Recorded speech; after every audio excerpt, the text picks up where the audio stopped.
Hello everyone. तो आज हम लोग का रहने वाला है lecture number 36 of GK PYQ series part 3। तो चलिए करते हैं स्टार्ट। पहला क्वेश्चन ये रहा, what is the name of the comprehensive house hold survey providing labour force statistics in India which was first conducted in 1955। यानी भारत में श्रम बल के आंकड़े उपलब्ध कराने वाले व्यापक घरेलू सर्वेक्षण का क्या नाम है जो पहली बार 1955 में आयोजित किया गया था। पहली चीज़ तो यही क्वेश्चन सीखने को मिल गई कि सबसे पहले कॉम्प्रिहेंसिव हाउस होल्ड सर्वे कब किया गया था, जिसने कि लेबर फोर्स स्टैटिस्टिक्स के बारे में बताया था। 1955 में ये किया गया था। एंड अगर ये पूछ ले कि करवाता कौन है, that is labour force statistics in India, तो ये नेशनल सैम्पल सर्वे ऑर्गेनाइजेशन करता है, जो कि मॉस्पी के अंडर में आता है। मॉस्पी मतलब ministry of statistics and programme implementation. And this is periodic labour force survey. Option number second यहाँ पे सही आंसर होगा, जो कि हमें बताता है लेबर फोर्स पार्टिसिपेशन रेट के बारे में। इसके बारे में हमने कुछ चीज़ें पढ़ी थी कि जो 2011 का सेंसस हुआ था 2011 का, उसके बेसिस पे हमें पता होना चाहिए कि labour force participation rate India में कितना है, मेल का कितना है एंड फीमेल का कितना है। तो मेल की अगर बात करें तो ये 53.2% है, और फीमेल की बात करें तो 25.5% ये लेबर फोर्स पार्टिसिपेशन रेट है। यानी कि कितने लोग काम करते हैं। Which winds blow across the Asian continents at latitudes north of the Himalayas रफली पैरेलल टू तिब्बतन हाईलैंड्स।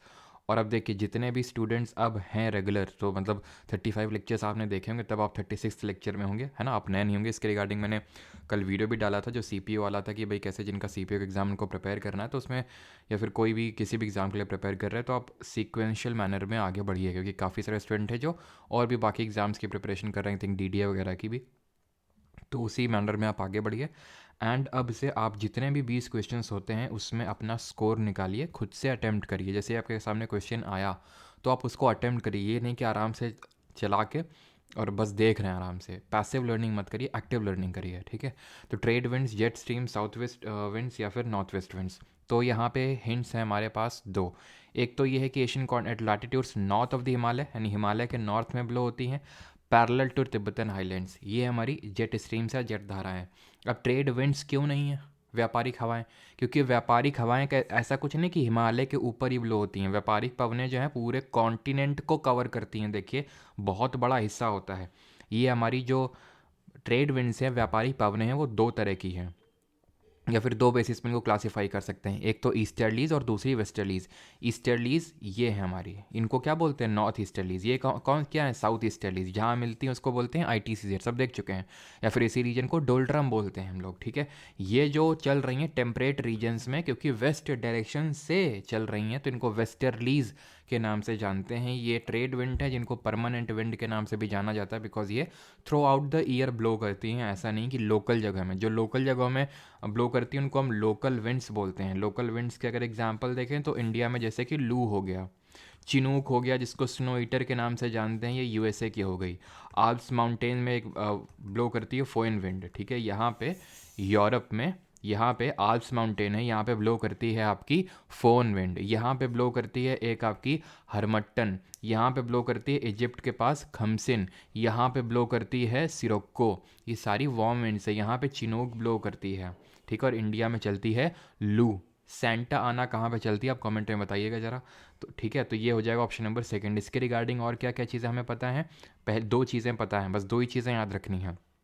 मतलब इसके अगर मैं कॉन्सिक्वेंसेस पे जाऊँ कि करता क्या है, तो एक तो हमारा विंटर्स में जो रेनफॉल होती है, सर्दियों में रेनफॉल होती है, वो पश्चिमी विक्षोभ की वजह से होती है। जो हमारा ये वेस्टर्न डिस्टर्बेंस पश्चिमी विक्षोभ की वजह से होती है। यानी कि यहाँ पे थोड़ा सा डिस्टर्बेंस होता है जिसकी वजह से बादल वगैरह बनते हैं। तो ये जो हमारी विंड्स हैं, तेज हवाएं जो हैं, जो एकदम हाई स्पीड में ब्लो कर रही हैं अपर ट्रोपोस्फियर में, ऊपरी क्षोभ मंडल में। ट्रोपोस्फियर याद करो, एवरेज हाइट कितनी है, 13 किलोमीटर। इक्वेटर पे मैक्सिमम 18 और पोल्स पे, ध्रुवों पे 8, एवरेज 13। अब देखिए ये यहाँ से आएंगी तो ये नॉर्थ ऑफ हिमालय ही तो ब्लो कर रही हैं। ये तिब्बतन प्लेट्यू है तो नॉर्थ ऑफ हिमालय ब्लो कर रही हैं, तो वेस्टर्न डिस्टर्बेंस यहाँ से लेके आती हैं सर्दियों के टाइम पे। तो सर्दियों के टाइम पे बारिश इसी वजह से होती है, जिसको कि राजस्थान में महावत के नाम से जाना जाता है। देन गर्मियों में क्या होता है कि थोड़ा सा नीचे हो जाती है और ये एक जो है इसकी ऊपर ये निकल जाती है और एक इसके नीचे निकल जाती है, ठीक है। और ये कुछ इस तरह से यहाँ पे इसका डिफ्लेक्शन हो जाता है, इसको बोल देते हैं ईस्टर्ली जेट स्ट्रीम। अभी तो ये क्या है, वेस्टर्ली जेट स्ट्रीम। वेस्टर्ली क्यों बोल रहे हैं, बिकॉज वेस्ट साइड से चल रही है, ठीक।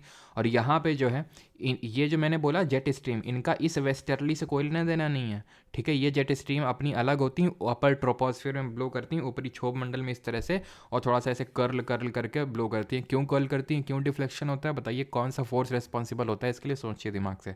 तो यहाँ पे ईस्टर्ली जेट स्ट्रीम आती हैं और मानसून के लिए फेवरेबल कंडीशंस क्रिएट करके जाती हैं। यहाँ पे आपको सोचना है, मैं आपको फूड फॉर थॉट दे के जाता हूँ, एंड दैट इज़ आपको सोचना है regarding the pre monsoon showers, जिनके बारे में हम कई बार डिस्कस कर चुके हैं। प्री मानसून शावर सोचना है आपको इसके बारे में। एंड अगर हम बात करें ये डिफ्लेक्ट क्यों हो रही हैं, ये कॉरियोलिस फोर्स की वजह से हो रही हैं। कॉरियोलिस फोर्स अर्थ के रोटेशन यानी पृथ्वी के घूर्णन की वजह से जनरेट होता है, जो नॉर्दर्न हेमिस्फीयर में यानी कि उत्तरी गोलार्ध में चीज़ों को राइट की ओर डिफ्लेक्ट करता है, एंड सदर्न हेमिस्फीयर यानी कि दक्षिणी गोलार्ध में चीज़ों को लेफ्ट यानी कि बाएं की तरफ डिफ्लेक्ट करता है। ये हमारे बहुत सारी चीज़ों के लिए रिस्पॉन्सिबल है। ये जो विंड्स डिफ्लेक्ट कर रही हैं, ये इसके पीछे भी कॉरियोलिस फोर्स है, ठीक है। जो हमारे ओशन करंट चलते हैं, महासागरीय जल धाराएं, वो भी जो कर्व करती हैं, वो भी उसके पीछे भी कॉरियोलिस फोर्स का ही हाथ है, ठीक। आगे बढ़ते हैं। और रोटेशन की वजह से और क्या क्या होता है, रोटेशन की वजह से हमारा दिन और रात होता है, डे एंड नाइट होती है। वहीं अगर हम बात करें परिक्रमण यानी कि रेवोल्यूशन की वजह से क्या होता है, तो रेवोल्यूशन एंड जो अर्थ का टिल्ट है, अर्थ कितनी टिल्टेड है ज़रा बताइए।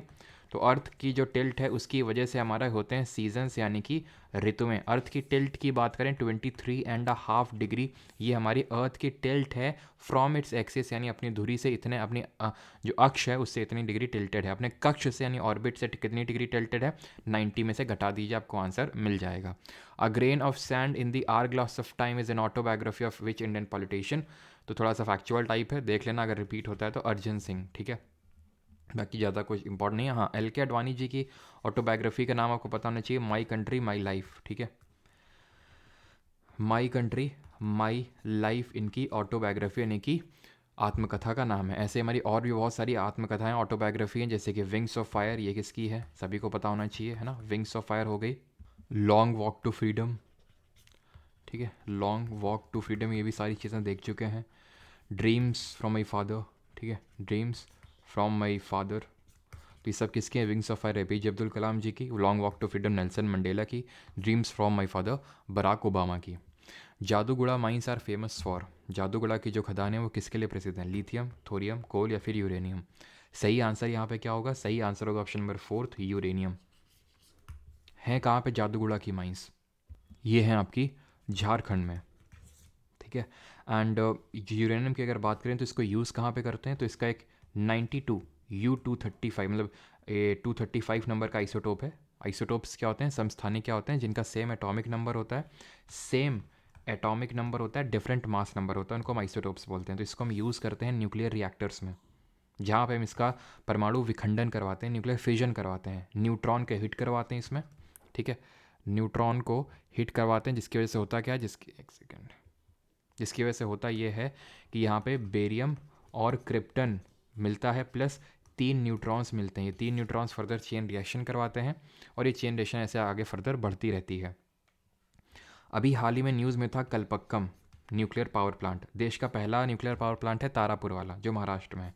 कलपक्कम अभी सबसे लेटेस्ट और सबसे ज़्यादा कैपेसिटी वाला तमिलनाडु में है, और अभी पीएम मोदी ने यहाँ पे विजिट भी किया था अभी रिसेंटली, जब तमिलनाडु के भी विजिट में गए थे, है ना। अगर आपको याद हो, तमिलनाडु एक वीडियो भी वायरल हुआ था, वहाँ के जो तमिलनाडु के बीजेपी हेड हैं, है ना, अन्नामलाई, पूर्व आईपीएस ऑफिसर, तो उनके साथ, तो तमिलनाडु के खैर अलग ही सीन है वहाँ पे तो वहाँ के जो सीएम वगैरह हैं वो चाइना का सपोर्ट करते हैं, मतलब चाइना मिसाइल वगैरह में उसमें चाइना का लगा रखा था फ्लैग। कलपक्कम की अगर बात करें तो ये तमिलनाडु में पड़ता है ना। और इसमें ये इसलिए भी इंपॉर्टेंट है बिकॉज अभी रशिया के विजिट में थे external affairs minister S Jaishankar, और जब वो विजिट में थे तो एक डील साइन हुई थी रशिया और इंडिया के बीच में कि कलपक्कम की जितने भी यूनिट हैं सबको ऑपरेट किया जाएगा रशिया की हेल्प से, ठीक है। कोल की अगर बात करें, जिसको कि ब्लैक गोल्ड के नाम से जानते हैं, ब्लैक गोल्ड के अलावा इसको क्या बोलते हैं, इसको बोलते हैं सनलाइट, बरीड सनलाइट बोलते हैं इसको, ठीक है। बरीड सनलाइट बोलते हैं, क्योंकि एक तरह से जो हमारे काफ़ी पुराने, काफ़ी पहले जो हमारे फॉसिल्स रहे थे, पेड़ पौधे रहे थे, एल्गे रहा था, वही आज जाके क्या बना है, कोल बना है, जिसको हम ब्लैक गोल्ड के नाम से जानते हैं, फिर बरीड सनलाइट। कोल की अगर बात करें तो ये 4 डिफरेंट तरह का देखने को मिलता है ना। 4 डिफरेंट तरह कौन है? एंथ्रासाइट है, बाइट्यूमनस है, लिग्नाइट है और पीट है। ये दोनों सबसे हाई ग्रेड के कोल होते हैं। अच्छा कोल वो होता है जिसमें कि कार्बन कंटेंट ज़्यादा हो एंड जो मॉइस्चर हो कम हो। एंथ्रेसाइट बाइटुमिनस में ऐसे ही, इसमें 82 आप मान लो 95% तक आपका देखने को मिलता है कार्बन कंटेंट, और इसमें 70 to 85% का कार्बन कंटेंट देखने को मिलता है। इसीलिए क्योंकि ये हाई ग्रेड कोल है, इनको मेटलर्जिकल कोल भी बोला जाता है, मेटलर्जी में इनको यूज़ करते हैं, या फिर इनको कोकिंग कोल के नाम से जाना जाता है। लिग्नाइट की अगर बात करें तो इसको ब्राउन कोल के नाम से जाना जाता है। एंड पीट सबसे लो ग्रेड का कोल है। ये आपको टर्शरी कोल जो हमारे, और ज़्यादातर जो कोल है इंडिया में वो गोंडवाना लैंड में मिलता है। गोंडवाना लैंड, हमें पता है ना कि पैंजिया पैंथलासा, पैंजिया पूरा लैंड मास हुआ करता था एक टाइम पे, देन ये पैंथलासा होता था। देन हमारे एल्फ्रेड वेगनर जी ने कॉन्टिनेंटल ड्रिफ्ट थ्योरी दी थी, तो ये पैंजिया टूटा था, लॉरेशिया और गोंडवाना लैंड। तो जो गोंडवाना लैंड है वहाँ से हमें ज़्यादातर कोल मिलता है। टर्शरी जो कोल है इंडिया में जम्मू कश्मीर, मेघालय, नॉर्थ ईस्ट, इन सब जगहों में मिलता है। एंड टॉकिंग अबाउट कि इंडिया में ज़्यादातर जो बाइटुमिनस है इसको हम कॉमर्शियल कोल के नाम से भी जानते हैं। देखिए एंथ्रेसाइट है तो सबसे हाई ग्रेड का कोल, लेकिन उतना अवेलेबल नहीं है ना, तो कॉमर्शियली हमें इसको सबसे ज़्यादा हमें यूज़ कर में लेते हैं, ठीक है, कॉमर्शियल कोल जो कि बाइटुमिनस है। लिग्नाइट की भी फील्ड्स हमें देखने को मिलती हैं नेवेली तमिलनाडु में, ठीक है, नेवेली तमिलनाडु में ये देखने को मिलती हैं। कोल की अगर बात करें तो आपको सबसे हाई ग्रेड अगर इंडिया में बात करें तो जैसे झरिया हो गया, ठीक है, धनबाद हो गया, ये सब झारखंड में ही है, धनबाद हो गया, बोकारो हो गया, ठीक है। थोरियम की अगर बात करें तो थोरियम एक आपका रेयर अर्थ एलिमेंट है। रेयर अर्थ एलिमेंट है, और आपको ये बताना है कि ये किस सीरीज़ किस ब्लॉक से। मैं आपको ये चलो ब्लॉक बताता हूँ। एफ ब्लॉक से तो आता है। अब एफ ब्लॉक में क्या आते हैं? हमारे लैंथेनाइट्स आते हैं, एक्टिनाइट्स आते हैं। तो आपको बताना है कि लैंथेनाइड है कि एक्टिनाइड है। ये भी हम लोग क्वेश्चन देख चुके हैं, ठीक है। अब अगर हम बात करें, हमने ये भी देखा था कि आप याद हो रेडियम रुबीडियम, कुछ याद आ रहा है आपको? तो हमने पढ़ा था कि जो रुबीडियम के एटम्स हैं उसको सबसे पहले क्या किया गया था? एरिक कॉर्नेल और कार्ल वीमैन ने सबसे पहले बोस आइंस्टाइन जो कंडेंसेट बनाया था 1995 में। बिकॉज बोसॉन्स की बात करें, बोस आइंस्टाइन कंडेंसेट, उसके सबसे पहले थ्योरी 1924-25 में अल्बर्ट आइंस्टाइन और हमारे सत्येंद्रनाथ बोस जी ने रखी थी। लेकिन सबसे पहले बोसॉन्स बने थे रुबीडियम एटम्स के इन द ईयर 1995, जिसके लिए उनको नोबेल प्राइज़ भी मिला था फिजिक्स में, ठीक है। तो थोरियम एक रेयर अर्थ एलिमेंट है, और ये हमें देखने को मिलता है मोनाजाइट सैंड में। और ये जो मोनाजाइट सैंड है इंडिया के जो कोस्ट हैं, खासकर जो केरल का कोस्ट है वहाँ पे देखने को मिलता है। तो ध्यान रखना, सबसे ज़्यादा जो रिजर्व्स हैं प्रोडक्शन के मामले में आंध्र प्रदेश आगे है, लेकिन केरल रिजर्व्स के मामले में सबसे आगे है थोरियम के, ध्यान रखना, ठीक है। या फिर बाकी भी रेयर अर्थ एलिमेंट की अगर हम बात करें, क्योंकि मैं मतलब अगर आपने सुना होगा तो जो मैंने अभी डिस्कस करा था वो अन्नामलाई जो है यहाँ पे बीजेपी के चीफ तमिलनाडु के, तो वो डिस्कस भी कर रहे थे इस चीज़ को लेकर कि हमारे पास इतने रिजर्व्स हैं और फिर भी जो है डीएमके पार्टी किस तरह से मतलब चाइना का फेवर करती रहती है। तो लिथियम की अगर बात करें तो लिथियम को वाइट गोल्ड के नाम से जानते हैं। इसका एटॉमिक नंबर 3 होता है। ये एक एल्कली मेटल है, और नहीं जाने कितनी बार देख चुके हैं कि इसका जो नंबर ऑफ वैलेंस इलेक्ट्रॉन्स होंगे, यानी कि इसके वैलेंस शेल में, यानी आखिरी शेल में, आखिरी ऑर्बिट में इसमें एक इलेक्ट्रॉन देखने को मिलेगा। और ये हमारा एक, और अगर इसके रिजर्व्स की बात करें तो सबसे ज़्यादा प्रोडक्शन के मामले में लिथियम की अगर बात करें तो लिथियम सबसे ज़्यादा प्रोडक्शन करता है ऑस्ट्रेलिया। लेकिन अगर हम बात करें रिजर्व्स तो ये चिले हैं, ठीक है। साउथ अमेरिका में बहुत भर भर के लिथियम देखने को मिलता है। और हमने जो अर्जेंटीना है, अर्जेंटीना में हमने 5 लिथियम ब्लॉक्स को एक्वायर किया था। ये जनवरी की करंट अफेयर्स की हमारी न्यूज़ थी। और जनवरी की थी कि सैल्टन सी, नहीं वो दिसंबर की थी, और जनवरी की थी कि सैल्टन सी जो यूएसए में है वहाँ पे बहुत ज़्यादा लिथियम के रिजर्व्स देखने को मिले हैं। और इंडिया में भी देखने को मिले थे, जम्मू एंड कश्मीर में जो जो चेनाब हमारा नॉट चंबल, ठीक है, चेनाब जो ब्रिज है वो हमारा जो इंडिया का हाईएस्ट रेलवे ब्रिज है, तो जब वो बन रहा था तो उसके टाइम पर रियासी डिस्ट्रिक्ट में हमें देखने को मिले थे लिथियम के रिजर्व्स। और ये सब को याद आना चाहिए, वो बारामूला उधमपुर रेल लिंक, उसके बारे में पता होना चाहिए आपको कि वहीं पे आपका है अंजी खाड़ ब्रिज, जो कि भारत का पहला रेलवे केबल स्टेड ब्रिज है। लॉन्गेस्ट केबल स्टेड ब्रिज अभी बना है, ज़रा बताइए, longest cable stayed bridge Gujarat में, क्या नाम है उसका? वो among the following was the successor of Mughal emperor Shahjahan to the throne. Shahjahan का कौन सक्सेसर था, यानी शाहजहां के बाद कौन आया? मुराद बख्श, दारा शिको, औरंगजेब या फिर शाह सूजा? तो आंसर होगा औरंगजेब, ऑप्शन नंबर 3। शाह सूजा भी इसी का लड़का था, दारा शिको भी इसी का लड़का था। देखो शाह सूजा वो अलग है जो हमने पढ़ा था 1838 में, 1838 में एक ट्राईपार्टाइट स्ट्रगल, नहीं ट्राईपार्टाइट ट्रीटी, ट्राईपार्टाइट स्ट्रगल तो 1790 में हुआ था। किसके लिए? कन्नौज के लिए, कन्नौज स्ट्रगल बोलते हैं। यहाँ पे गुर्जर प्रतिहार यहाँ से, सॉरी गुर्जर प्रतिहार यहाँ से नॉर्थ इंडिया से नीचे से नहीं, साउथ से राष्ट्रकूट और ईस्ट से पाल, ये सब किसके लिए फाइट कर रहे थे? कन्नौज के लिए। 1790 के टाइम पे हुआ था ये। ट्राईपार्टाइट ट्रीटी है 1838 में साइन हुई थी, जिसमें 7 सूजा था, एक अफगान था, और दूसरी साइड हमारी ईस्ट इंडिया कंपनी थी, और तीसरे हमारे थे महाराजा रंजीत सिंह, जिनकी डेथ अगले साल ही 1839 में हो गई थी। ठीक है, तो महाराजा रंजीत सिंह, इनके बीच में ट्राईपार्टाइट ट्रीटी हुई थी। ये अलग है शाह सूजा, ये शाहजहाँ का लड़का है।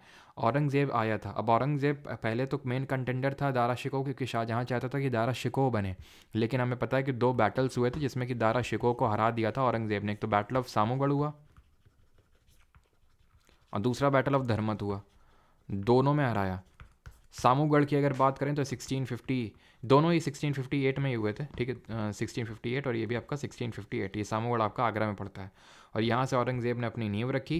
एंड 1658 से लेकर औरंगज़ेब 1707 तक थ्रोन पे रहता है, जहाँ पे इसकी डेथ अहमदनगर, जो हमारा पड़ता है महाराष्ट्र में, अहमदनगर के पास पहले औरंगाबाद हुआ करता था इसी के नाम पे, औरंगाबाद, जिसका नाम अब चेंज करके संभाजी नगर हो चुका है। संभाजी हमारे छत्रपति शिवाजी महाराज के बेटे थे, जिनकी इसने निर्मम हत्या करवाई थी, बहुत भयंकर, मतलब निर्मम बोल सकते हैं, हत्या करवाई थी औरंगज़ेब ने। ठीक है, और इसकी ये उसने माना था कि मेरी काफ़ी बड़ी भूल थी, इसकी वजह से मराठाओं को डरवाने की कोशिश कर रहा था, लेकिन डरे नहीं और इसका विरोध किया, जिसकी वजह से कभी भी साउथ इंडिया का जिसको कैप्चर करने का जो सपना था वो सपना ही रह गया इसका। भले इसने, अगर हम बात करें, अभी हम बात करें जो हमारे डेक्कन के सुल्तान हैं, जैसे कि बीजापुर, गोलकोंडा, इसको इसने कैप्चर कर लिया था। बीजापुर को 1686 में, 1686 में, गोलकोंडा को 1687 में, 1687 में, लेकिन ये मराठा से पूरी तरह से कब्जा नहीं कर पाया था, और all thanks to Chhatrapati Shivaji Maharaj. यहाँ पे अगर औरंगज़ेब की बात करें तो इसके कुछ नाम है, जैसे कि इसका नाम है आलमगीर, जिंदा पीर, जिंदा पीर, दरवेश, ये सारे इसके कुछ नाम हैं।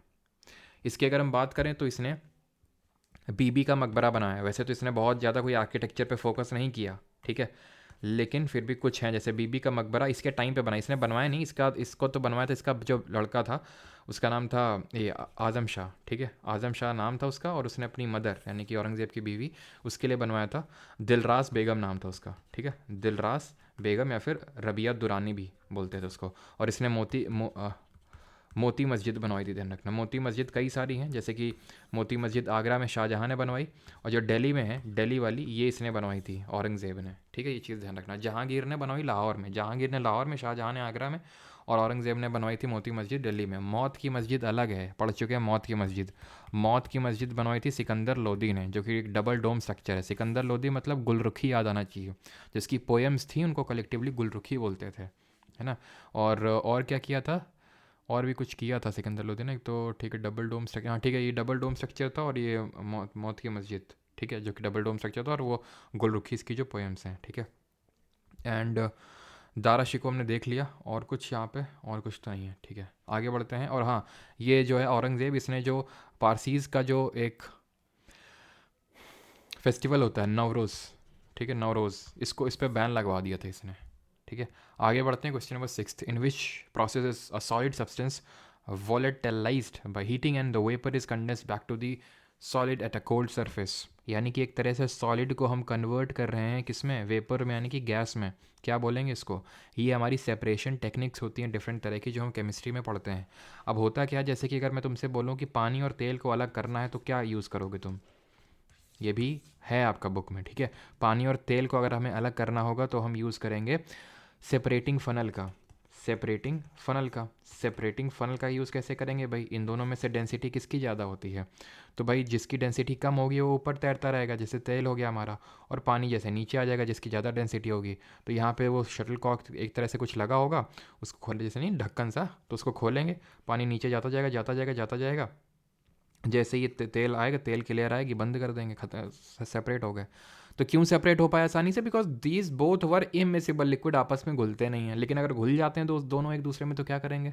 तो हम यूज़ करते हैं डिस्टिलेशन का।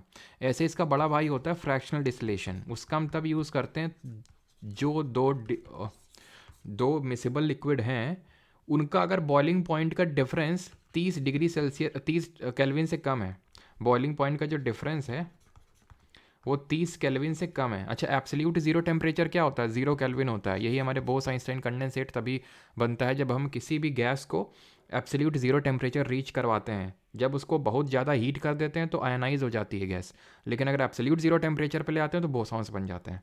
तो बॉइलिंग पॉइंट का डिफरेंस अगर 30 केल्विन से कम है तो आप फ्रैक्शनल डिस्टिलेशन का यूज़ करोगे, ज़्यादा है तभी डिस्टिलेशन का यूज़ करोगे। सब्लिमेशन समझ गए, इसको ऊर्ध्वापातन बोलते हैं, जहाँ पे सॉलिड से गैस। अच्छा, गैस टू सॉलिड क्या बोलते हैं? गैस टू सॉलिड को बोलते हैं डिपोजिशन, ठीक है, डिपोजिशन। इसी तरह गैस को लिक्विड में अगर कन्वर्ट कर रहे हैं तो इसको बोलते हैं कंडेंसेशन यानी कि संघनन। और अगर उल्टा हो रहा है, लिक्विड से गैस हो रहा है, तो इसको वेपराइजेशन बोलेंगे। जो हमारा इवापोरेशन होता है, वाष्पीकरण में क्या होता है, लिक्विड गैस में तो कन्वर्ट होती है।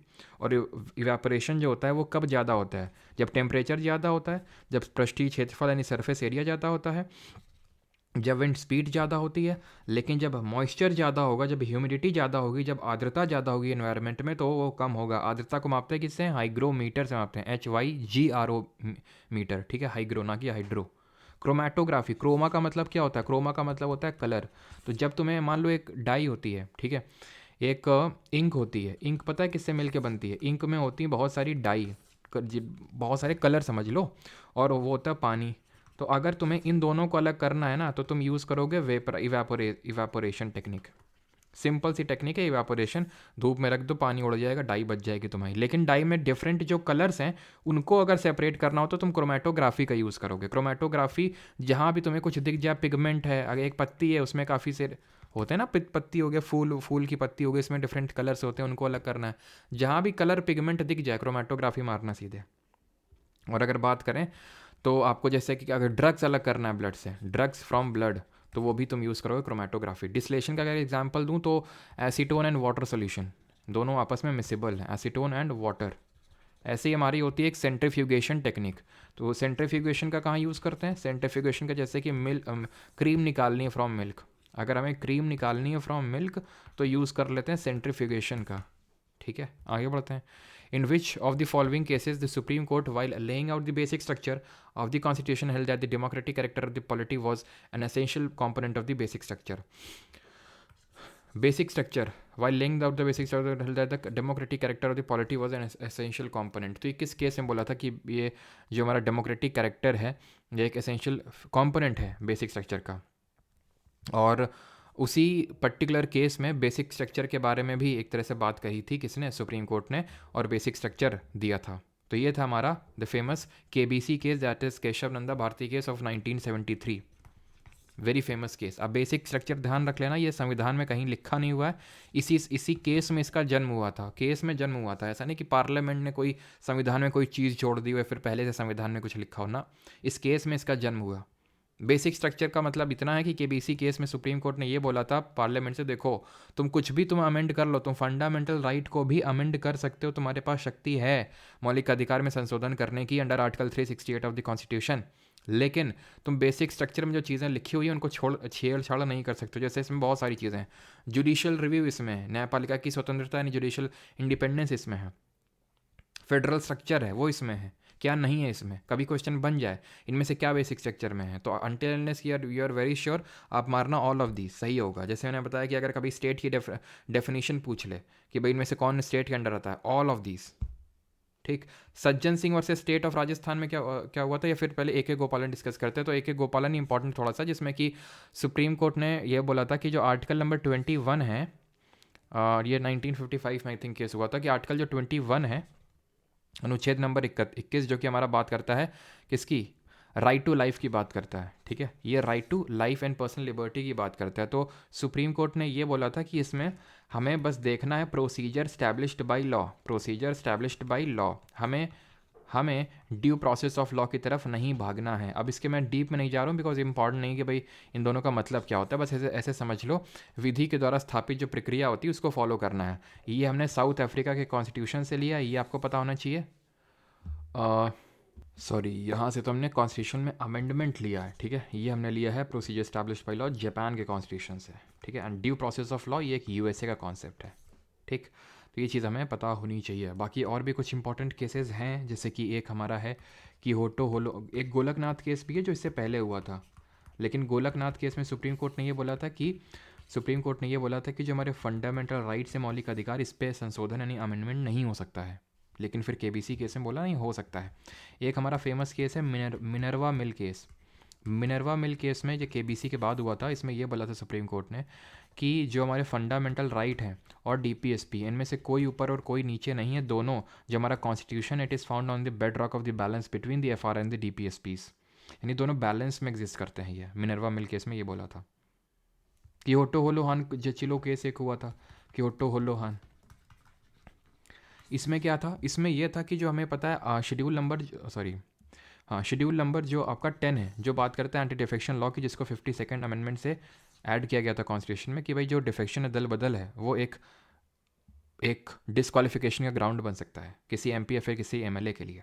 और उसमें जो प्रिसाइडिंग ऑफिसर होगा हाउस का, उसका डिसीजन फाइनल होगा, मैंने पीठासीन अधिकारी। लोकसभा के केस में वहाँ का स्पीकर यानी अध्यक्ष, और राज्यसभा के केस में वहाँ का चेयरमैन यानी कि सभापति, जो कि कोई और नहीं, वाइस प्रेसिडेंट ही होता है। और सिमिलरली हमारा स्टेट लेजिस्लेचर के केस में भी है। लेकिन उसमें उसका डिसीजन पूरी तरह से बियॉन्ड जुडिशियल रिव्यू नहीं बोल सकते हैं। ये बोला था कि ओटो होलोहान वर्सेस जचिलो केस में कि जुडिशरी उस पर रिव्यू कर सकती है। ठीक, आगे बढ़ते हैं। और आर्टिकल नंबर 127 याद आना चाहिए आपको जुडिशियल रिव्यू से, अनुच्छेद नंबर 127।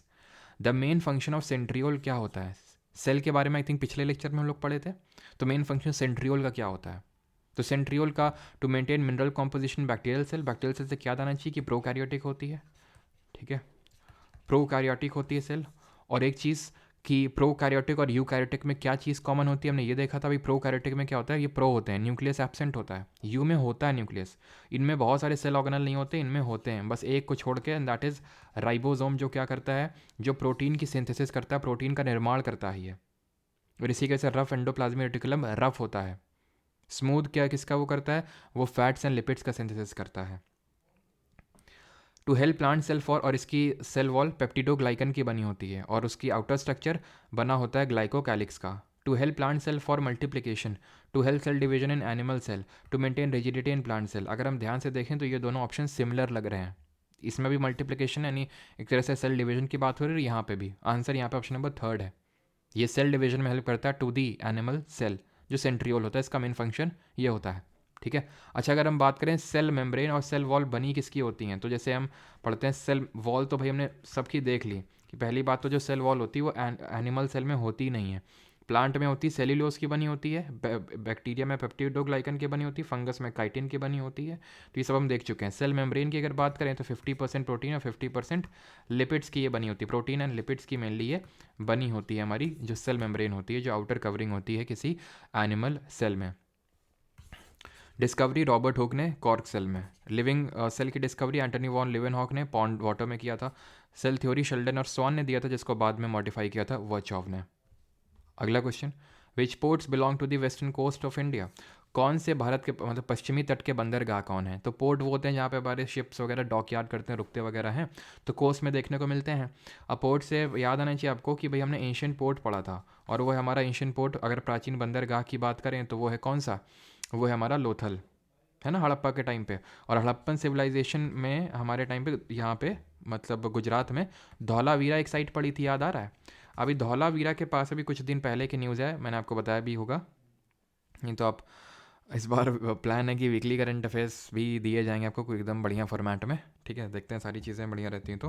तो धौलावीरा की अगर बात करें तो वहाँ पे आप देखेंगे कि एक मोरो ढरो, ठीक है, मोरो ढोरो करके एक नई साइट मिली है यहाँ पे धौलावीरा के पास में। तो जो कि गुजरात के जो एक कादीर आइलैंड करके पड़ता है वहाँ पे ही है। धौलावीरा किस लिए जाना जाता है? जाइंट वाटर रिजर्वायर सिस्टम के लिए, क्वेश्चन बन सकता है।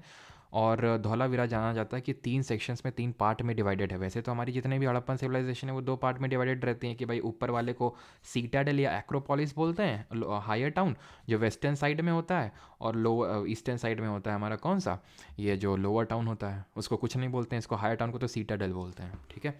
पोर्ट हमारे 2 कैटेगरी के होते हैं, एक तो मेजर होता है और दूसरा माइनर होता है। किस बेसिस पे ये डिवीजन कर डाला हमने? ऑन द बेसिस ऑफ किस में कौन होल्ड कर रहा है, किस पे पावर एंड अथॉरिटी किसके अंडर में है। ये सेंट्रल गवर्नमेंट, ये स्टेट गवर्नमेंट के अंडर में आता है।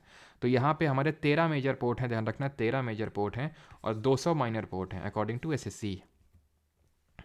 ये कांडला है, ठीक है, यहीं पे है आपका, यहीं पे है आपका एक कादिर आइलैंड जहाँ पे आपको ये मोरोडोरो देखने को मिला है। ये ऑक्सफोर्ड जो यूनिवर्सिटी है उसके रिसर्चर्स ने पता लगाया। इसको दीनदयाल उपाध्याय पोर्ट के नाम से जानते हैं, और ये एक टाइडल पोर्ट है, टाइडल पोर्ट है, ये चीज़ ध्यान रखना है। यहाँ पे जो वाटर लेवल है वो रेगुलेट टाइड्स करती हैं। देन महाराष्ट्र में 2 है, मुंबई और जेएनपीटी।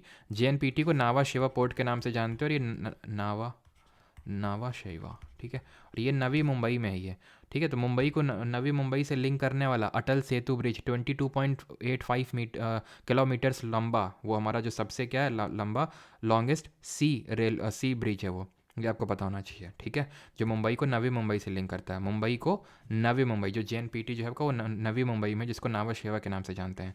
मुंबई हमारा सबसे बड़ा पोर्ट है वॉल्यूम के हिसाब से, लेकिन जो जेएनपीटी वो सबसे बड़ा लार्जेस्ट कंटेनर पोर्ट है, ये ध्यान रखना, इंडिया का सबसे बड़ा कंटेनर पोर्ट है।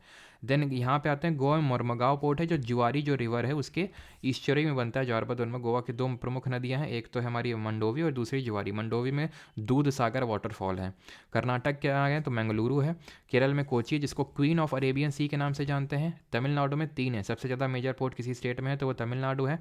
एन्नोर, जिसको कामराजर पोर्ट नाम से जानते हैं। देन नीचे चेन्नई और टूटीकॉर्न है, जिसको वीओ चिदम्बरम पोर्ट के नाम से भी जानते हैं। अब ये जो एन्नोर पोर्ट है, it is the only major port जिसमें कि ज़्यादातर जो शेयर होल्डिंग वो प्राइवेट प्लेयर्स के हाथ में है। विशाखापट्टनम, जो कि आंध्र प्रदेश में हमारा डीपेस्ट लैंड लॉक्ड पोर्ट है, यानी कि सबसे गहरा स्थल रुद्ध बंदरगाह है, ठीक है। अभी मैं इतनी तेज़ी से इसलिए चीज़ें करा रहा हूँ बिकॉज तेज़ी पकड़नी है आपको, क्योंकि 35 लेक्चर करने के बाद भी आप उसी स्पीड से चल रहे हैं तो फिर फ़ायदा क्या हुआ। पारादीप पोर्ट आपका कहाँ पे, उड़ीसा में, और कोलकाता है, और यहीं पे आपका हल्दिया है, जिनको हम डायमंड हार्बर के नाम से भी जानते हैं, ठीक है, डायमंड हार्बर, ठीक है। और ये आपके अगर हम बात करें तो ये रिवराइन पोर्ट है, यहाँ पे जो वाटर लेवल है वो रिवर रेगुलेट करती। कौन सी रिवर है, हुगली रिवर है, जो गंगा की डिस्ट्रीब्यूटरी, जिसको भागीरथी हुगली भी बोलते हैं। नेशनल वाटर वे जो 1 है, भारत के सबसे लंबा नेशनल वाटर वे, जो प्रयागराज को कनेक्ट करता है, कहाँ से, प्रयागराज टू हल्दिया यहाँ पे। और ये भागीरथी, इसको गंगा भागीरथी हुगली सिस्टम के नाम से भी जानते हैं, क्योंकि हुगली रिवर को भागीरथी हुगली के नाम से भी जानते हैं, ठीक है। तो 13 हमारे टोटल क्या है, मेजर पोर्ट हैं। बाकी माइनर में हमें ज़्यादा पढ़ने की कोई ज़रूरत नहीं है। तो पूछ रहा है वेस्टर्न कोस्ट में कौन है, सिंपल, कांडला है, मरमगांव है, कोची, खत्म, ठीक। आगे बढ़ते हैं, और यहाँ से आपको कोस्ट याद आने चाहिए। वेस्टर्न कोस्टल प्लेन्स, चलो मैं जल्दी से आपको यहाँ पे ड्रॉ करता हूँ। इसको क्या बोलेंगे, इसको यहाँ पे ये होगा हमारा कौन सा पोर्ट, सॉरी ये कौन सा कोस्ट होगा, ये हमारा होगा काठियावाड़ कोस्ट। देन यहाँ पे आएंगे तो क्या होगा, कोंकण कोस्ट, कोंकण लैंग्वेज ही बोली जाती है सदर्न महाराष्ट्र गोवा में, ठीक है। देन यहाँ पे आएंगे कर्नाटक में कन्नड़ कोस्ट। देन केरल में मालाबार कोस्ट। देन तमिलनाडु में कोरोमंडल कोस्ट। देन यहाँ पे आंध्र प्रदेश में नॉर्दर्न सरकार्स। देन यहाँ पे उत्कल कोस्ट, और देन यहाँ पे बैगा, ठीक है। तो ये पूरे हमारे कोस्ट के नाम पता होने चाहिए हमें। What is the dimension of the kabaddi play field for main, तो ये भी हम लोग देख चुके हैं अगर आपको याद हो। तो कबड्डी के में अगर हम बात करें तो कितना ये होता है डायमेंशन, तो 13 metre into 10 metre. 13 metre width होती है, इसमें विड्थ ज़्यादा होती है, और 10 मीटर लेंथ होती है, लेंथ कम होती है।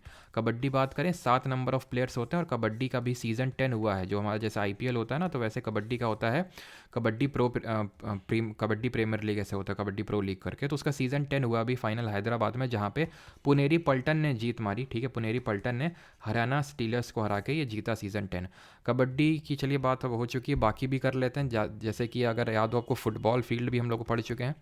तो फुटबॉल फील्ड की अगर हम बात करें तो डायमेंशंस कुछ 105 मीटर इंटू 168 मीटर होते हैं।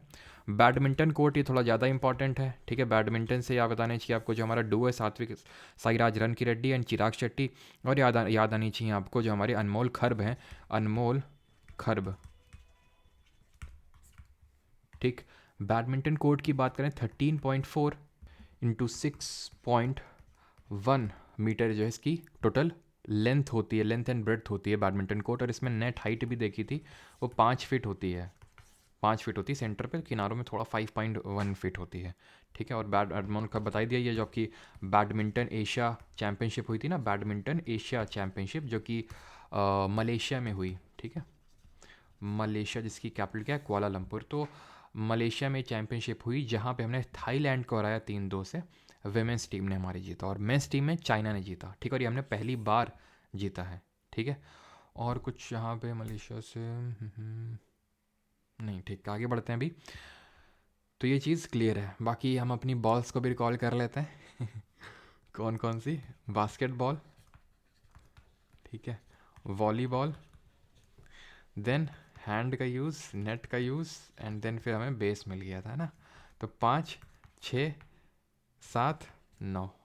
आगे बढ़ते हैं। Who among the following Bahmani sultanate sultans transferred is capital from Gulbarga to Bidar, तो देखो अभी हम पढ़ रहे थे ना क्या, हम पढ़ रहे थे डेक्कन सुल्तान्स के बारे में। तो ये हमारी यहाँ पे आप देख पा रहे होंगे, ये कृष्णा नदी है ये, ठीक है। इसकी एक सहायक नदी है यहाँ पे तुंगभद्रा, ठीक है। तो जो तुंगभद्रा रिवर है इसी के तट पे सिचुएट, मतलब ये जो एक तरह से नेशनल बाउंड्री के तौर पे एक्ट करती है दो किंगडम्स के बीच में। कौन कौन से किंगडम्स हैं? नीचे है विजयनगर, और ऊपर जो है, यहाँ पे मैं तुम्हें आराम से समझाता हूँ, वैसे तो समझा चुका हूँ मैं आपको ये पहले भी, कि ये जैसे हमारी कृष्णा रिवर है और उसकी तुंगभद्रा ही है। तो इसके ऊपर जो है यहाँ पे थे हमारे बहमानी सल्तनत्स, और यहाँ पे था विजयनगर किंगडम, विजयनगर साम्राज्य। दोनों एक दूसरे के कंटेम्प्रेरी थे, एक टाइम पे रूल कर रहे थे। विजयनगर की कैपिटल थी हम्पी, जो कि तुंगभद्रा नदी के किनारे सिचुएटेड थी, और इनकी थी गुलबर्ग। बाद में अहमद शाह ने इसको बिदर में ट्रांसफ़र कर दिया था, गुलबर्ग टू बिदर। विजयनगर से मैं आपको फूड फॉर थॉट देता हूँ हरियर बुक का, ठीक है। 1336 काकातिया के फ्यूडेटरीज थे। तो आप रिकॉल करिए संगम सुलभ तुलभ अराईवीडो को, कब रूल किया, सबसे पावरफुल रूलर केडीआर किस डायनेस्टी के रूलर थे, ट्रैवलर्स कौन कौन से इस टाइम पे थे, और इन्होंने कौन सा आर्किटेक्चर बिल्ड किया था, कौन सी बुक्स लिखी थी इन्होंने, और क्या टाइटल थी केडीआर जी के, ठीक है। यवन राजपीरा, मुक्तमाल्यदा, आंध्र भोज, जाम्बवती कल्याणम, ये सारी चीज़ें आपको याद आनी चाहिए, ठीक है। ये हमारे डोमिंगो पीस, डुअर्ते बारबोसा, फरनाओ नुनीज़, ये सारे आपको याद आने चाहिए। इब्न बतूता जो है वो भी आया था इसी टाइम पे, बिकॉज इब्न बतूता याद करो एमबीटी मोहम्मद बिन तुगलक के कोर्ट में गया था। उसके कंटेम्प्रेरी थे, अगर पूछ ले कभी कि दिल्ली में कौन रूल कर रहा था इनके टाइम पे, तो एमबीटी रूल कर रहा था, मोहम्मद बिन तुगलक, ध्यान रखना। और एमबीटी ने भी एक काम किया था, वो आया था दिल्ली से दौलताबाद, या दौलताबाद को देवगिरी भी बोलते हैं। तो ध्यान रखना, अगर कभी पूछ ले कि किसने कैपिटल शिफ्ट की थी, तो एमबीटी ने शिफ्ट करी थी, मोहम्मद बिन तुगलक। लेकिन जब देखा यहाँ तो पहले से सिस्टम टाइट है, चलो भैया वापस चलो, तो ये इसका एक तरह से, इसीलिए इसको वाइजेस्ट फूल के नाम से जानते हैं। और भी इसकी कारण है, जैसे इसने पता होना चाहिए कि जो दीवाने को है, यानी कि जो डिपार्टमेंट ऑफ एग्रीकल्चर है, वो इसने सेटअप किया था एमबीटी ने, मोहम्मद बिन तुगलक ने। जब बात चली रही है कैपिटल शिफ्टिंग की, तो ये बताइए किसने सबसे पहले, हम बात करते हैं राजगीर से या फिर राजगिरी से पाटलिपुत्र कैपिटल को शिफ्ट किया था, किस रूलर ने? ये हम बात कर रहे हैं महाजनपद में, एक हमारा सबसे बड़ा महाजनपद था मगध, जो गंगा और सोन नदी के किनारे सिचुएटेड था। तो उसमें राजगीर या फिर राजगिरी पहले कैपिटल हुआ करती थी। सबसे पहले हमारी डायनेस्टी हुई हर्यनका डायनेस्टी, बिम्बिसार पहले रूलर थे। बिम्बिसार का बेटा हुआ अजात शत्रु उसने, सॉरी, अजात शत्रु का बेटा हुआ उडाइन, तो उडाइन ने कैपिटल शिफ्ट की थी, ठीक है। बिम्बिसार, ध्यान रखना, इन्होंने एक वो सेंड किया था, फिजिशियन सेंड किया था किसको, जो उज्जैन के राजा थे उनके लिए, ठीक है। राजगीर तो ये पाटलिपुत्र हो गया। आगरा से दिल्ली किसने शिफ्ट करी? आगरा से दिल्ली, तो आगरा से दिल्ली करी थी शाहजहाँ ने। लाहौर से अगर पूछ ले दिल्ली किसने करी थी, लाहौर से दिल्ली, तो ये किया था इल्तुतमिश ने किया था, ये चीज़ ध्यान रखिएगा, ठीक है। और तो सारी चीज़ें हो गई ना, बाकी दिल्ली तो दौलताबाद मैंने आपको बता दिया, ठीक है। और यहाँ पे अगर हम बात करें, जो हमारा बहमानी सल्तनत है, इसके फाउंडर कौन था? इसका फाउंडर था आपका 1347 एडी में, ये 1336 में बना था ना, बस इसके आप 10-11 साल बाद मान लीजिए अलाउद्दीन बहमान शाह ने इसकी स्टैब्लिशमेंट करी थी। ये बाद में 5 डिफरेंट छोटे छोटे किंगडम्स में बट गया था, ये बात पता होनी चाहिए आपको। पूछ लेता कितने में, तो 5 में, बेरार, बीजापुर, गोलकोंडा, अहमदनगर एंड बिदर, अहमदनगर और बिदर, ये 5 में बट गया था। आप मैप यहाँ पे देख भी सकते हो, ठीक है, अगर आपको दिख रहा गुलबर्ग, बीजापुर, ठीक है, और गोलकोंडा, बिदर, अहमदनगर, इनमें बट गया था। धीरे धीरे मुगल्स ने इनको कैप्चर करना स्टार्ट कर दिया था बाद में। जैसे कि बीजापुर और गोलकोंडा बात करें, बताया भी था अभी थोड़ी देर पहले आपको कि ये बीजापुर 1686 में और गोलकोंडा 1687 में कैप्चर कर लिया था औरंगज़ेब ने। और बाकी अहमदनगर, बिदर, बेरार तो पहले ही हो गए थे, जहांगीर और शाहजहाँ ने इनको भी कर डाले थे। और यहाँ पे एक और हुआ करता था छोटा सा किंगडम खंडेश, उसको अकबर ने कॉन्कर कर लिया था, खंडेश को, ठीक है। तो ये है सारी चीज़ें, ठीक है। और अच्छा, हाले बीडू ये किसकी कैपिटल हुआ करती है, ज़रा बताइए कमेंट में। ये भी मैं आपको बता चुका हूँ, हाले बीडू, ठीक है। चलिए तो आगे बढ़ते हैं। बाकी सोचने को तो यार अपने हिसाब से सोचो, क्योंकि मेरे बोलने की स्पीड हमेशा कम होगी, आपके जो दिमाग जो तेज़ी के साथ चलेगा। इल्तुतमिश याद आना चाहिए, सिल्वर टंका, कॉपर जीतल, और इसकी बेटी रज़िया सुल्तान के बारे में याद आना चाहिए, ग्रुप ऑफ 40 स्लेव्स के बारे में याद आना चाहिए, कुतुब मीनार का कंप्लीशन इसने करवाया था। देन इसको इसके बाद कौन आया था, मेन जो रूलर था हमारा रज़िया सुल्तान के बाद बलबन आया था, उसने तुर्कानी चहलगानी सिस्टम हटाया। ये सारी चीज़ें आपके एकदम दिमाग में चलनी चाहिए, ठीक है। चलिए आगे बढ़ते हैं। Who among the following designed a campaign that came to be known as the Rowlatt Satyagraha. तो निम्नलिखित में से किसने एक अभियान की रूपरेखा तैयार की जिसे रॉलेट सत्याग्रह के नाम से जाना गया? महात्मा गांधी, फिरोज शाह मेहता, एमजी राणा डे या फिर हमारे बाल गंगाधर तिलक? तो इसमें कौन था जिसने एक तरह से रॉलेट सत्याग्रह स्टार्ट किया? तो हमें पता है कि एक एक्ट आया था रॉलेट एक्ट, जिसको बोलते हैं, जिसको कि गांधी जी ने ब्लैक एक्ट बोला था। वो था क्या? वो था एनार्कियल एंड रेवोल्यूशनरीज क्राइम्स एक्ट था, जो कि रॉलेट सिडनी रॉलेट ने एक तरह से बनाया था, इसलिए इसको रॉलेट एक्ट बोल दिया। इसके खिलाफ रॉलेट सत्याग्रह गांधी जी ने स्टार्ट किया था, क्योंकि इसमें यह था कि 2 साल तक की आपको जेल हो जाएगी, बिना वकील, बिना अपील, बिना दलील के, यानी कि बिना किसी एविडेंसेस के भी हम आपको धर सकते हैं, बस अगर हमें ये लगा कि आप एंटी गवर्नमेंट कुछ भी स्टैंड ले रहे हैं, कुछ भी चीज़ कर रहे हैं, तो जिसके खिलाफ रॉलेट सत्याग्रह ऑर्गेनाइज हुआ। देन उसके बाद के जो हमारे आफ्टर मैथ हमें पता है कि 2 लोगों की अरेस्ट हुई, सैफुद्दीन किचलू और डॉक्टर सत्यपाल जी की, जिसको प्रोटेस्ट करने के लिए और बैसाखी का दिन सेलिब्रेट करने के लिए हमारे 13 अप्रैल 1919 को कुछ लोग जलियांवाला बाग में इकट्ठा हुए अमृतसर पंजाब में। General E.M. डायर ने गोली चलाने के निर्देश दिए और बहुत सारे लोगों की डेथ हुई। देन नाइटहुड की उपाधि वापस करी रविंद्रनाथ टैगोर ने, केसरी हिंद की वापस करी महात्मा गांधी ने, और नाइटहुड की उपाधि पाने वाले after independence the only Indian, the first Indian अभी हाल ही में कौन है? सुनील भारती मित्तल, है ना, आपके भारतीय जो हमारा एयरटेल कंपनी उसके मालिक। तो जनरल E.M. डायर ने चलाया था और इनको मारा था उधम सिंह ने। राम मोहम्मद सिंह आज़ाद का नाम रखे गए थे और इसको नहीं मारा था, ये मर गया था पहले जब वो वहाँ पहुँचे। तो डायर को मारे थे, माइकल ओ डायर को मारे थे वो, और पहले आपको बता चुका हूँ क्यों ऐसा हुआ था। इसके बाद असहयोग आंदोलन लॉन्च हुआ, नॉन कोऑपरेशन मूवमेंट 1920 में, जिसको खिलाफत आंदोलन के साथ गांधी जी ने मर्ज कर दिया to forge the Hindu Muslim unity. 1919 में खिलाफत आंदोलन शुरू हुआ था, मौलाना अली और शौकत अली जो अली ब्रदर्स थे, ठीक है, और दोनों को मर्ज किया। देन बाद में 1922 में उसको वापस ले लिया था, क्योंकि चौरी चौरा हत्याकांड हो गया था 1922 में, 4 फरवरी 1922 को, ठीक। बात अगर करें MG राणा डे की जी, तो MG राणा डे हमारे प्रार्थना जो समाज बना था, प्रार्थना समाज कब बना था? ये बना था 1867 में। 1849 में बना था क्या? परमहंस मंडली दादोबा पंडुरंग। प्रार्थना समाज बनाया था आत्माराम पंडुरंग ने 1867 में, ठीक है। तो कुछ टाइम बाद MG राणा डे ने भी इसको ज्वाइन कर लिया था, तो one of the founding members इनको हम बोल सकते हैं। MG राणा डे ने पूना सार्वजनिक सभा का गठन किया था। पूना सार्वजनिक जो सभा बनी थी वो ये 1870 में बनी थी, इसका गठन किया था इन्होंने, और साथ ही साथ इन्होंने एक विडो रीमैरिज एसोसिएशन के भी गठन की थी।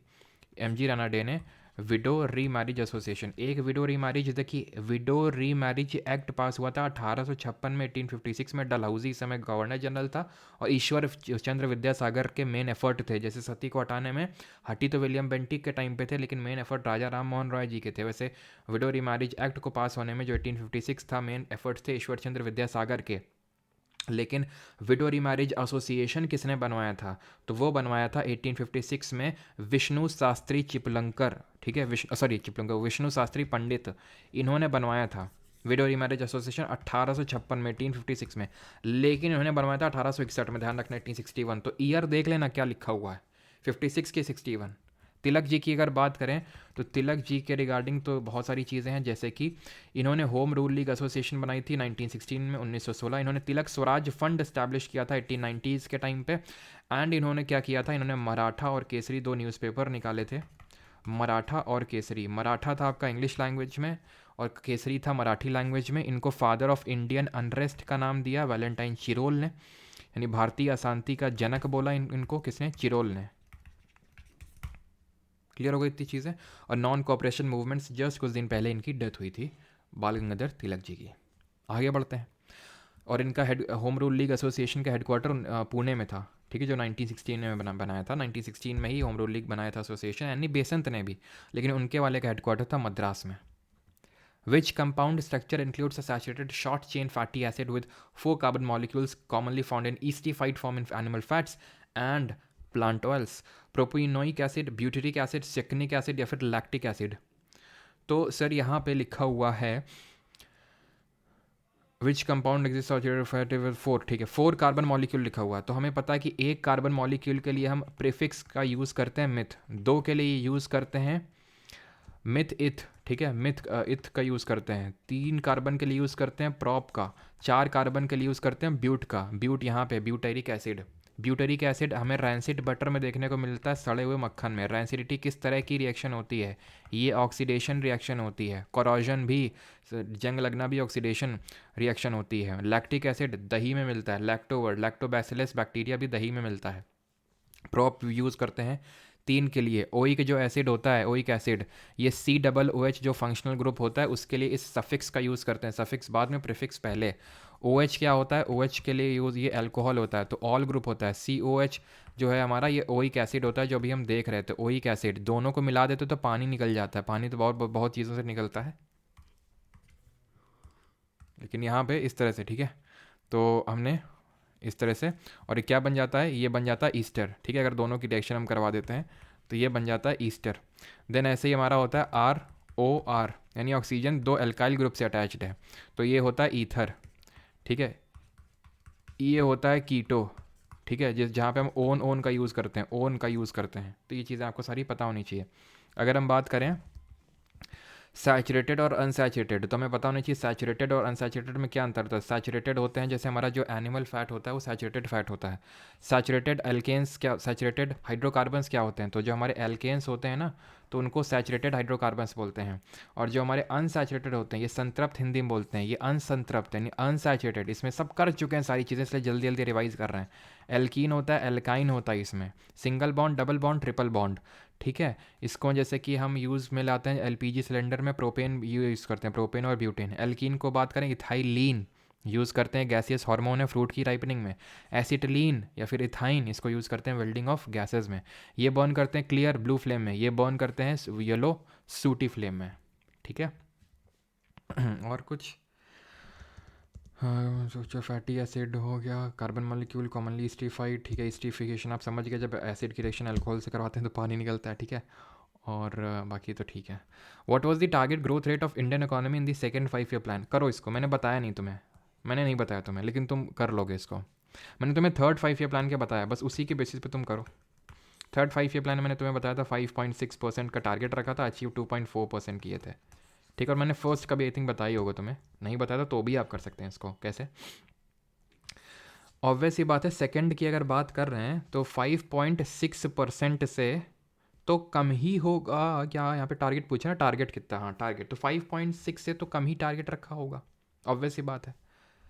5.6 से तो कम ही होगा ना। सेकंड में पूछा ना, ये हमारा थर्ड था, तो सेकंड में जो टारगेट रखा होगा वो कम ही होगा, क्योंकि धीरे धीरे धीरे धीरे हमारे टारगेट बढ़ते चले गए थे। ऐसा नहीं हमेशा ही बढ़े, लेकिन ज़्यादातर बढ़े ही थे, ठीक है। क्योंकि क्यों, ये तो मैंने पक्का ही बताया ना कि फर्स्ट 5 ईयर प्लान सक्सेस था, सेकंड भी ऑलमोस्ट सक्सेस ही था, तो थर्ड में हम धीरे धीरे बढ़ाएंगे ना प्लान, घटाएंगे थोड़ी, नहीं तो 5.6 से तो कम ही होगा।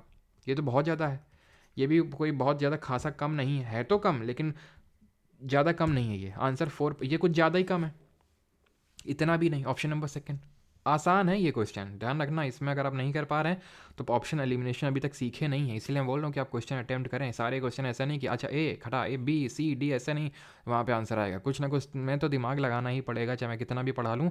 4-5 क्वेश्चन तो ऐसे रहेंगे, एटलीस्ट 2-3 क्वेश्चन तो ऐसे रहेंगे ही जहाँ पे आपको इस तरह से चीज़ें काम करनी पड़ेंगी। जैसे फर्स्ट 5 ईयर प्लान में अगर हम बात करें, पंचवर्षीय योजना, सारी चीज़ें पता होनी चाहिए, एकदम खूब भर के क्वेश्चन आते हैं। तो फर्स्ट में 2.1% का टारगेट रखे थे, अचीव किए थे 3.6%। देख रहे हो हमारा कॉन्फिडेंस किस सातवें आसमान पे होगा, तो हम इससे तो ज़्यादा ही रखेंगे। हमने टारगेट रखा 4.5% का, ले हैं 4.5% का, अचीव कितने की है 4.27%। अब तुमको क्या लगता है अब कितना रखेंगे, अब रखेंगे 5.6, ले भैया 5.6।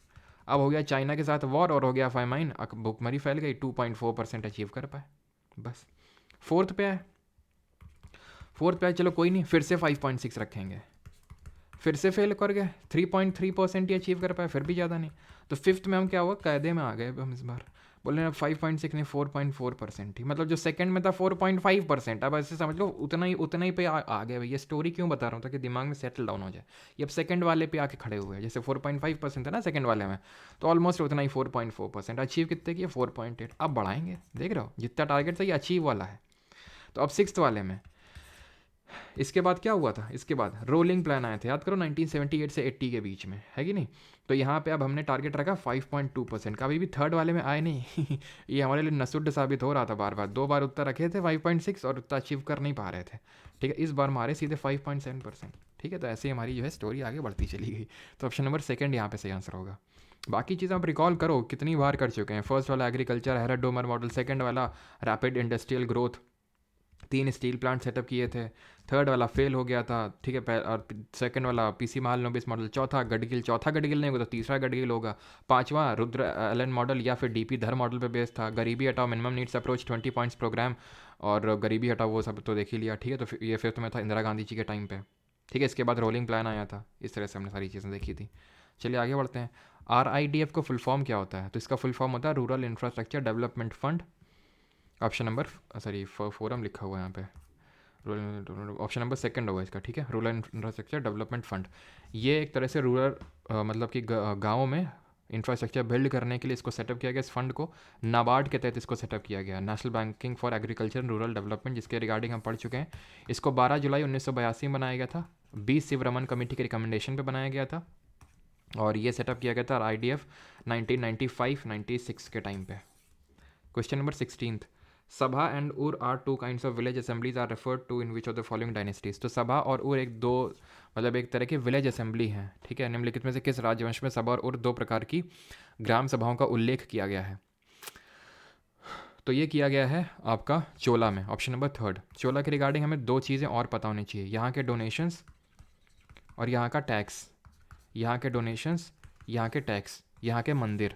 डोनेशंस जैसे कि शाल भोग, शाल भोग, देवदान, ठीक है, ब्रह्मदेय, ब्रह्मदेय, ये सब पढ़ा चुका हूँ मैं आपको। पल्ली छंगम, एस से शाल, एस से स्कूल को डोनेशन मिलता था जो, उस शाल भोग। देवदान, देवों को दान मिल रहा है, टेम्पल्स को मिल रहा है। ब्रह्मदेय यानी ब्राह्मण्स को, यानी कि ब्राह्मण्स को मिल रहा है। पल्ली छंगम ये मिल रहा है जैन्स को, जैन मॉन्क्स को। जैन मॉन्क्स से आपको क्या देना चाहिए, सल्ले खाना। किसने किया था अभी जरा बताइएगा, जिसने अपने प्राण त्यागे थे, हमारे कौन से जैन मॉन्क हैं। टैक्स की अगर बात करें तो दो याद रखना, वेट्टी और कादमई, वेट्टी और कादमई, ठीक है, कदमई। हाँ, तो जो कदमई था ये तो था लैंड टैक्स, है ना, लैंड टैक्स एक तरह से था, और वेटी था फोर्स्ड लेबर के फॉर्म में, जबरन बंधुआ मजदूरी करवा के जो टैक्स लिया जाता था उसको बोलते थे वेटी। चोला के टाइम पे का टेम्पल्स तो सब आपको याद ही है भाई, टेम्पल आर्किटेक्चर जो कि द्रविड़ स्टाइल ऑफ आर्किटेक्चर में बना हुआ है, जिसको कि पल्लव्स ने इंट्रोड्यूस किया था। एक तो हमारे बृहदेश्वर टेम्पल है, दो हैं, और एक ऐरावतेश्वर मंदिर है। बृहदेश्वर दोनों तीनों तमिलनाडु में है। बृहदेश्वर एक है आपका जो राजा राजा वन ने बनवाया था, जिसको राजा राजेश्वर टेम्पल के नाम से जानते हैं, ये है आपका तंजौर में। और एक हमारा गंगई कोंडा चोलापुरम में बनवाया राजेंद्र वन ने, राजेंद्र वन ने, क्योंकि इन्होंने गंगा में जाके एक रूलर को हराया था, बंगाल के रूलर को, तो इसलिए उन्होंने गंगई कोंडा चोलापुरम नाम की एक सिटी इस्टेब्लिश की थी और गंगई कोंडा चोला का टाइटल लिया था। तो ये इन्होंने उस सिटी में डेवलप करवाया, और इसको राजा राजा 2 ने बनवाया था, ठीक है। यहाँ पे तुम्हें देखने को मिलेगा क्या, एक बढ़िया सा एक गोपुरम। गोपुरम क्या होता है, गोपुरम होता है एंट्रेंस, जो तुम्हें सिर्फ द्रविड़ आर्किटेक्चर जो देखने को मिलते हैं टेम्पल साउथ इंडिया में, उन्हीं में गोपुरम देखने को मिलते हैं, ठीक है। ये आपको Nagara style of architecture north India के टेम्पल में देखने को नहीं मिलेंगे। मंडप क्या होता है, मंडप होता है पिलर्ड हॉल। गर्भगृह क्या होता है, जहाँ पे चीफ डेटी इंस्टॉल्ड होते हैं, जहाँ पे भगवान की मूर्ति वगैरह स्थापित होती है। चालुक्य से वेसरा स्टाइल याद आना चाहिए, चालुक्य से पुलकेशिन 2 याद आना चाहिए, चालुक्य से याद आना चाहिए आईहोल पिलर इंस्क्रिप्शन, जिसको कि रविकृति ने कंपोज किया था, किसके लिए, पुलकेशिन 2 के लिए, ठीक है। और चालुक्य से याद आने चाहिए चालुक्य ऑफ बादामी, ये कदम्ब जो डायनेस्टी थी उसके फ्यूडेटरी थे। यहाँ पे ईस्टर्न चालुक्य कैपिटल वेंगी थी, देन और पहले वालों की वातापी थी, और जो लेटर चालुक्य आए थे उनकी कैपिटल थी कल्याणी, लेटर चालुक्य की। गुर्जर प्रतिहार ट्राइपार्टाइट स्ट्रगल में इन्वॉल्व थे, बस इतना पता होना चाहिए। राष्ट्रकूट की अगर बात करें ये भी इन्वॉल्व थे, किसमें, ये भी इन्वॉल्व थे आपके इसी में, किसमें, ट्राइपार्टाइट स्ट्रगल में। और राष्ट्रकूट किसके फ्यूडेटरी हुआ करते थे, ये फ्यूडेटरी थे चालुक्य के, ठीक। आगे बढ़ते हैं अभी। और राष्ट्रकूट रूलर ही हमारे एक थे, कौन, राष्ट्रकूट रूलर थे हमारे कृष्णा वन, जिन्होंने कि महाराष्ट्र में जो हमारा एल्लोरा की जो गुफाएं हैं वहाँ पे जो कैलाशनाथ टेम्पल है वो उन्होंने ही बनवाया था, कृष्ण वन ने, कृष्ण प्रथम ने। 17th IUPAC नाम इसका क्या होगा जो स्ट्रक्चर बना हुआ है ये IUPAC, इसका फुल फॉर्म क्या होता है IUPAC का, international union for pure and applied chemistry. ये एक ग्रीन डेटा बुक पब्लिश करता है, ये हम देख चुके हैं। ग्रीन डेटा बुक पब्लिश करता है। हमारा जो रेड लिस्ट होती है उसको कौन रिलीज़ करता है? वो IUCN रिलीज़ करता है, जो एंडेंजर्ड प्लांट्स एंड एनिमल्स है, international union for conservation of nature, जिसका हेडक्वार्टर है ग्लैंड स्विट्जरलैंड में। तो यहाँ पे एक दो, अच्छा ठीक है, वहाँ पे पूरा साइक्लोहेक्सेन है ना, तो साइक्लोहेक्सेन है तो इस तरह से लेंगे यार, मिट गया ये, यहाँ पे लिख देता हूँ मैं, ग्रीन डेटा बुक, ठीक है। 1 2 3 वहाँ से नहीं करेंगे, 1 2 3 4 नहीं करेंगे, शॉर्टेस्ट में पढ़ना चाहिए जो भी हमारा एल्काइल ग्रुप अटैच्ड है। ये एल्काइल ग्रुप है जहाँ पे 1 2 3 कार्बन है, तो 3 में अटैच्ड है ये, ठीक है। ये साइक्लोहेक्सेन है, 1 पे मिथाइल अटैच्ड है, ये मिथाइल है यहाँ पे। जिन लोगों को यार देखो केमिस्ट्री थोड़ा पढ़े उन्हीं को समझ में आएगा, मुझे पता है अगर आपकी 11th 12th में बिल्कुल केमिस्ट्री नहीं थी तो फिर आपको समझने में आया। फिर 10th में भी आई थिंक ये पढ़ाते हैं कि 10th में भी होता है, 10th में IUPAC नॉमेनक्लेचर स्टार्ट हो जाता है, लेकिन आई थिंक साइक्लो वाला स्टार्ट नहीं होता है। तो आपको ये समझ में नहीं आएगा तो आप स्किप कर सकते हो, फिर लोड लेने की उतनी ज़रूरत नहीं, क्योंकि मैं आपको पूरा ये सब समझा नहीं सकता हूँ कि, और वो ठीक है, क्योंकि यहाँ पे केमिस्ट्री की क्लास नहीं है, ठीक है, सिंपल। तो अगर आपको पता है तो ठीक है, 1 2 3, तो 3 पे ही लगा हुआ है, और इसमें कितने कार्बन है? 1 2 3, तो यानी प्रोपाइल होगा, प्रोपाइल प्रोपाइल प्रोपाइल प्रोपाइल सब में, और 3 में लगा हुआ है, 1 में तो मिथाइल लगा हुआ है, तो ऑप्शन नंबर ये हट जाएगा, ऑप्शन नंबर 3 सही आंसर हो जाएगा, ठीक है। आगे बढ़ते हैं। Rongker festival is celebrated by which of the following tribes? ये उत्सव कौन सी जनजाति मनाती है रोंगकेर? अब रोंगकेर से पढ़ के मुझे क्या समझ में आ रहा है कि भाई ये ईस्ट या फिर नॉर्थ ईस्टर्न इंडिया का लग रहा है। अब गोंड और जो भील ट्राइब है ये तो हमें सेंट्रल पार्ट ऑफ इंडिया में देखने को मिलती है। भील और गोंड जो है मध्य प्रदेश राजस्थान यहाँ देखने को मिलती है ना। भील से तुम्हें याद आना चाहिए वो जो घूमर डांस है, जो घूमर डांस है। जो भील ट्राइब सबसे लार्जेस्ट ट्राइब है इंडिया की, सेकंड लार्जेस्ट है संथाल है। संथाल से याद आना चाहिए हमारा संथाल से याद आना चाहिए हमारी द्रौपदी मुर्मू जी, और संथाल रेबेलियन याद आना चाहिए, ठीक है, जो सिद्धू और कन्हू दो ब्रदर्स ने 1855 में लीड किया था संथाल रेबेलियन को। या तो करबी होगा या तो आओ होगा। आओ को भी पढ़ चुके हैं।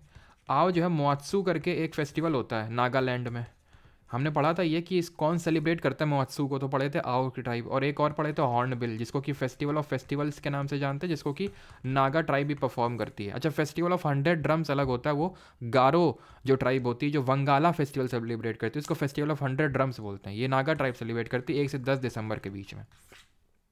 आंसर करबी होगा। अब करबी से तुम्हें याद आनी चाहिए करबी अंगलोंग प्लेट्यू जो पढ़ चुके हैं, यहाँ पे बांग्लादेश है, और यहाँ पे है तुम्हारी गारो खासी जयंतिया, यहाँ पे है मिकिर और रेगमा असम में। इनको बोलते हैं हम पूरा मिला के करबी अंगलोंग प्लेट्यू, करबी अंगलोंग प्लेट्यू, या फिर इसी को मेघालयन प्लेट्यू शिलोंग प्लेट्यू बोल देते हैं। ये पार्ट है पेनिनसुलर प्लेट्यू का, यहाँ राजमहल की पहाड़ियाँ हैं, राजमहल हिल्स, उन्हीं का एक्सटेंशन है, या फिर पेनिनसुलर प्लेट्यू का एक्सटेंशन है, हिमालय का हिस्सा नहीं है। जैसे यहाँ पे तुम्हें डाफला मीरी अबोर मिशमी निशी नागा मीज़ो ये सब लुशाई देखने को मिलेंगी, सब हिमालय का पार्ट है। ये आपकी पेनिनसुलर प्लेट्यू का पार्ट है, प्रायद्वीपी पठार का हिस्सा है। खासी हिल से याद आना चाहिए गारो से वंगाला, खासी से नोंगक्रेम, और जयंतिया से बैदिन खलाम। खासी में ही मौसिन राम है, चेरापूंजी है जहाँ हाईएस्ट रेनफॉल रिकॉर्ड होती है, और यहीं पर इसकी कैपिटल शिलोंग। और खासी हिल्स में ही के ही हमारे खासी रेबेलियन लीड करने वाले यू तीरथ सिंह, अभी मैंने आपको करंट अफेयर में पढ़ाया था, जो फरवरी करंट अफेयर की वीडियो अपलोड हुई वहाँ पे आपने देखा होगा, यू तीरथ सिंह का जो स्टैच्यू है उसका अनावरण हुआ कहाँ पे? बांग्लादेश में, ठीक है, बांग्लादेश के ढाका में। आगे बढ़ते हैं, और बाकी और भी फेस्टिवल याद आने चाहिए। तो करबी कहाँ का हो गया? करबी या रोंगकर कहाँ का हो गया? असम का हो गया। और असम के फेस्टिवल तो हमने ऐसे याद किए कि कभी जीवन में नहीं भूलेंगे हम, हैं?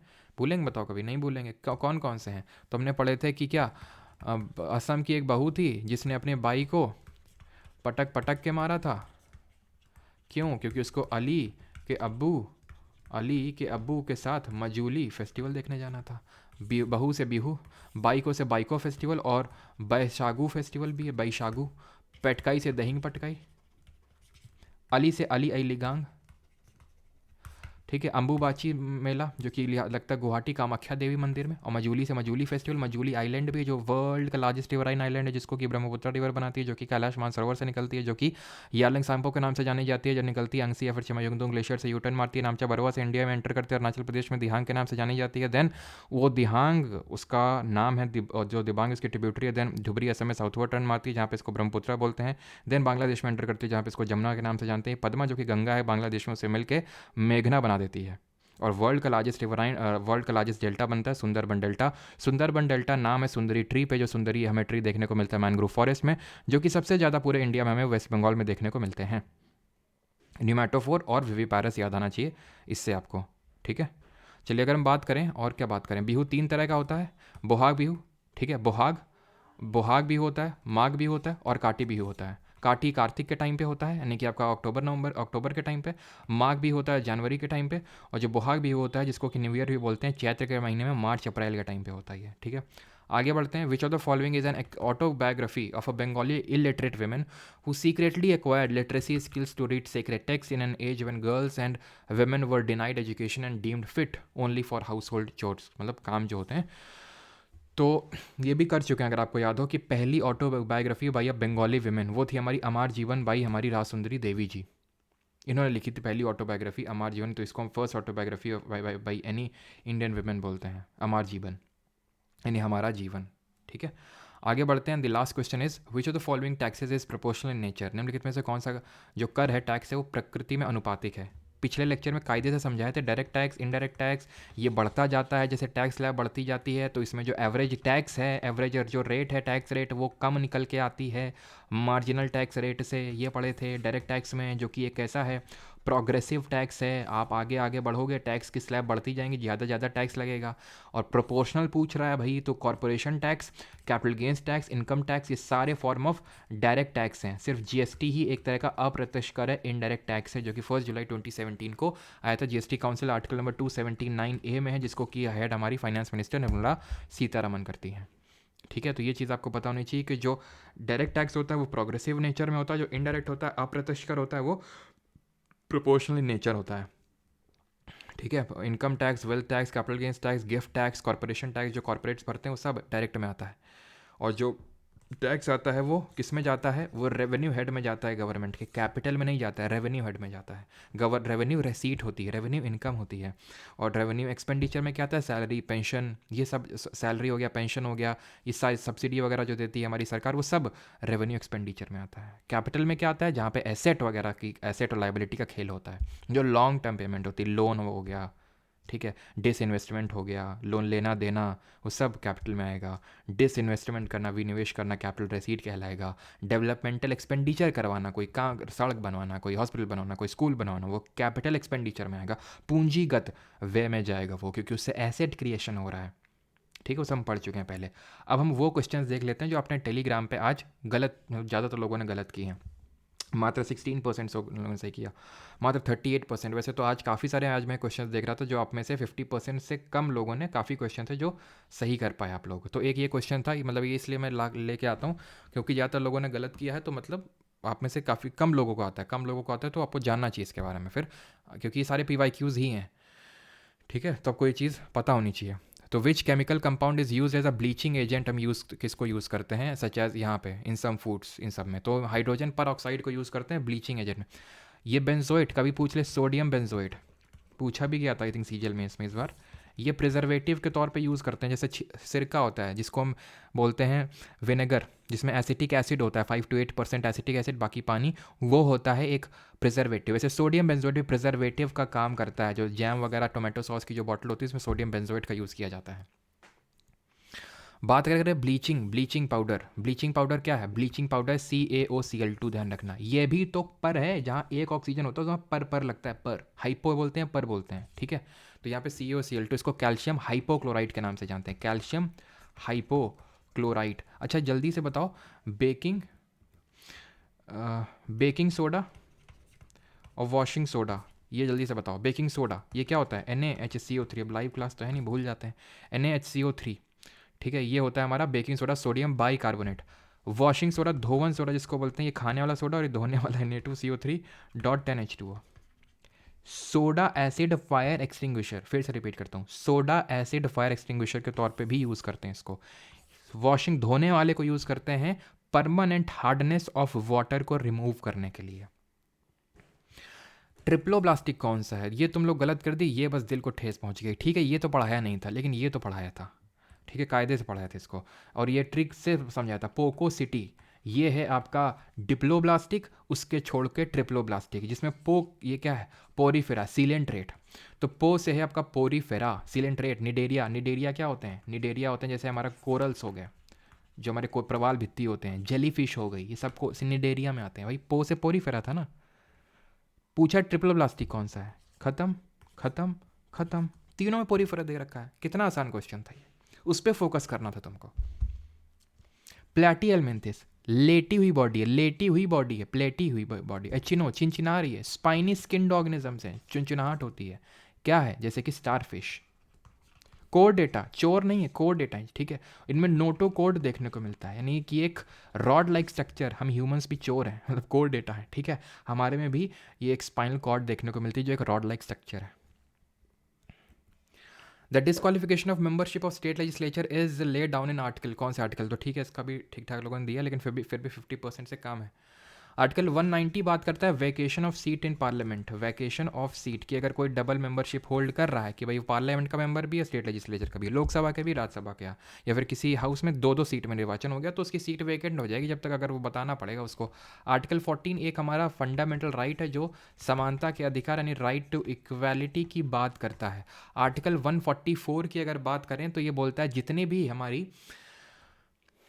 जुडिशल अथॉरिटीज़ हैं इंडिया में, जुडिशल अथॉरिटीज़ हैं इंडिया में, they should act in aid of supreme court. Supreme court की सहायता में काम करेंगे सब। आर्टिकल 144 44 क्या बोलता है? यूसीसी, यूनिफॉर्म सिविल कोड, समान आचार संहिता, जो कि एक तरह के डीपीएसपी है, राज्य का नीति निर्देशक सिद्धांत। डिस्क्वालिफिकेशंस जो हैं वो आर्टिकल 191 में मैंशनड है।